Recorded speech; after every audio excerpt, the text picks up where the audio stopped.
요한계시록 11장. 또 나는 측량 막대처럼 생긴 갈대를 하나 받았는데 그 갈대를 받을 때 이런 말씀이 내게 들려왔습니다. 너는 일어나 가서 하나님의 성전과 제단을 측량하고 또 거기에서 예배드리고 있는 사람들의 수를 세어라. 그러나 성전 바깥들은 측량할 필요가 없다.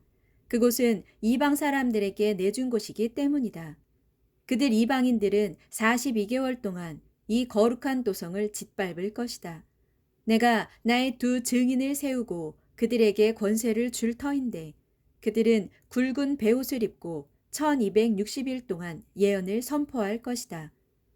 그 두 증인은 온 세상을 다스리시는 주님 앞에 서 있는 두 그루의 올리브 나무와 두 개의 촛대입니다. 누구든지 그들 두 증인을 해치려고 하는 자는 그들의 입에서 불이 뿜어져 나와 그 원수들을 모조리 삼켜버릴 것입니다. 이처럼 두 증인을 해치려고 하는 자는 누구든지 이렇게 죽임을 당하게 될 것입니다. 그들 두 증인은 자신들의 예언 활동을 보장받는 기간 동안에는 큰 권세를 행사할 수 있습니다. 곧 하늘문을 닫아 비가 내리지 못하게 할 수도 있고 물을 피로 변하게 할 수도 있으며 자신들이 원하는 만큼 얼마든지 온갖 종류의 재앙들을 땅 위에 내릴 수도 있는 막강한 권세를 가지고 있습니다. 그러나 1260일이 지나 자신들의 예언활동 기간이 끝나면 무적행에서 올라오는 짐승이 그들 두 증인을 공격해서 그들과 싸워 이기고 그들을 죽일 것입니다. 그리고 죽임당한 그들의 시체는 큰 도시의 넓은 거리에 그대로 버려지게 될 것입니다.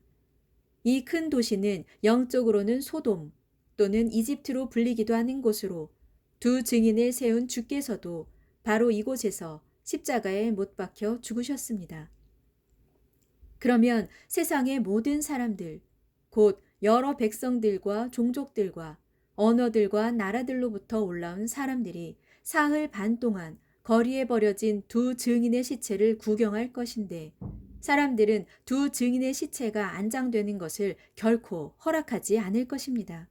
도리어 온 땅 위의 세상 사람들은 두 증인의 시체를 보고 크게 기뻐하면서 서로 선물을 주고받으며 축하할 것입니다. 그것은 하나님의 말씀을 선포하는 이들 두 예언자가 땅 위에 사는 세상 사람들에게는 무척 괴로운 존재였기 때문입니다.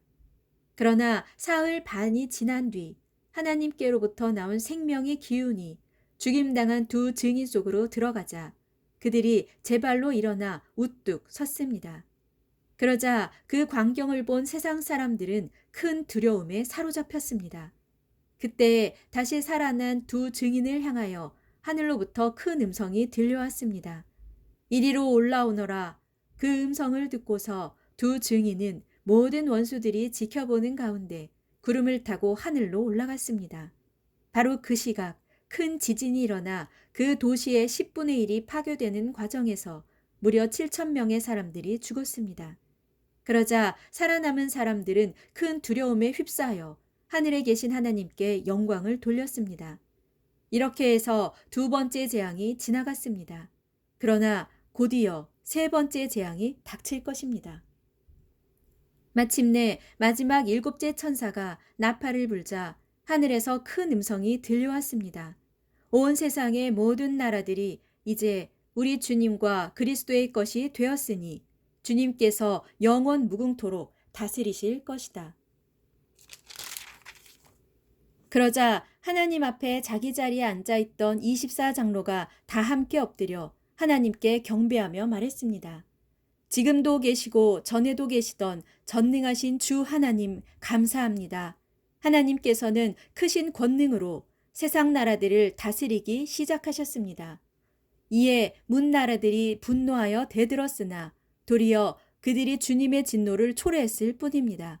이제는 죽은 사람들을 심판하실 때가 이르렀고 또 주님의 종들과 예언자들과 성도들 및 큰 자든 작은 자든 누구를 막론하고 주님의 이름을 경외하는 자들에게는 상을 주시고 반면에 땅을 망하게 하는 사탄의 무리들에게는 진노의 심판을 내리셔서 그들을 모조리 멸망시키실 때가 왔습니다. 그러자 하늘에 있는 하나님의 성전이 열리고 그 성전 안에 있는 하나님의 언약궤가 보였습니다.